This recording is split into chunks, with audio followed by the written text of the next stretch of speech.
بسم اللہ الرحمن الرحیم وعلم آدم الاسماء كلها ثم عرضهم على الملائكة فقال انبئوني باسماء هؤلاء ان كنتم صادقین۔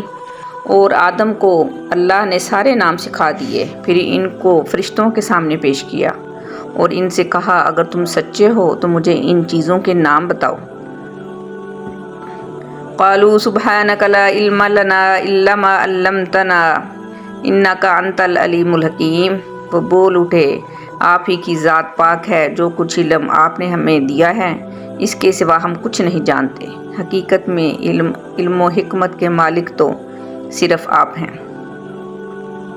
قال یا آدم انبئهم باسمائهم فلما انبأهم باسمائهم قال الم اقل لكم انی اعلم غیب السماوات والارض واعلم ما تبدون وما کنتم تکتمون۔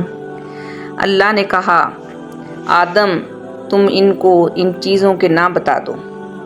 چنانچہ جب اس نے ان کے نام ان کو بتا دیے تو اللہ نے فرشتوں سے کہا کیا میں نے تم سے نہیں کہا تھا کہ میں آسمانوں اور زمین کے بید جانتا ہوں، اور جو کچھ تم ظاہر کرتے ہو اور جو کچھ تم چھپاتے ہو مجھے اس کا علم ہے۔ وَإِذْ قُلْنَا لِلْمَلَائِكَةِ اسْجُدُوا لِآدَمَ فَسَجَدُوا إِلَّا إِبْلِيسَ أَبَىٰ وَاسْتَكْبَرَ وَكَانَ مِنَ الْكَافِرِينَ۔ اور جب ہم نے فرشتوں سے کہا کہ آدم کو سجدہ کرو، چنانچہ سب نے سجدہ کیا سوائے ابلیس کے کہ اس نے انکار کیا اور متکبرانہ رویہ اختیار کیا اور کافروں میں شامل ہو گیا۔